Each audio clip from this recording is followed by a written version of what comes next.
এই আপনি কি করছেন? ওঠেন তো, ওঠেন। আমি তো কিছুই বুঝতে পারছি না, আমি কিভাবে আপনার সংসার ভাঙবো।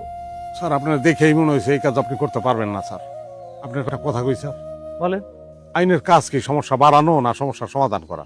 অবশ্যই সমস্যার সমাধান করা। তাহলে স্যার আপনিও নিশ্চয়ই চান সমাধান করতে। স্যার এখন আপনি যদি আসামি ধরেই জেলে বইরা দেন তাহলে কিন্তু সব একটা সুখের সংসার ভেঙে যাবো মাঝখান থেকে। আমি আপনার কথা কিছুই বুঝতে পারছি না, আমাকে কি একটু পরিষ্কার করে বলবেন? জি স্যার, আমার আমার বউটা স্যার ভালো একটা সহজ সরল মেয়ে স্যার। সে নিজের বুদ্ধিতে মামলা করে নাই স্যার, আমার শাশুড়ির বুদ্ধিতে করছে স্যার। আমি আমার বউটা ফেরত চাই, আমি শাশুড়ি মুক্ত বউ চাই স্যার। তার মানে আপনি রতনুল্লাহ স্যার। দেখেন স্যার, কিন্তু আমি অপরাধী না স্যার। আমি যদি অপরাধী হইতাম তাহলে আপনার সঙ্গে প্রথম যখন দেখা হয়েছে এই বাইকে উঠানোর আগে কোনো না কোনো সুতা দিয়ে আপনাদের অন্যদিকে আমি পাঠাই দিতে পারতাম, আমি পলাই দিতে পারতাম। আমি কিন্তু সেটা করি নাই স্যার। আমার মনে হয়েছে যে এই সমস্যাটার সমাধান আপনার মাধ্যমে আমি করতে পারবো স্যার। জি স্যার। স্যার আমার বউটা খুব ভালো, আমার একটা সুখের সংসার স্যার।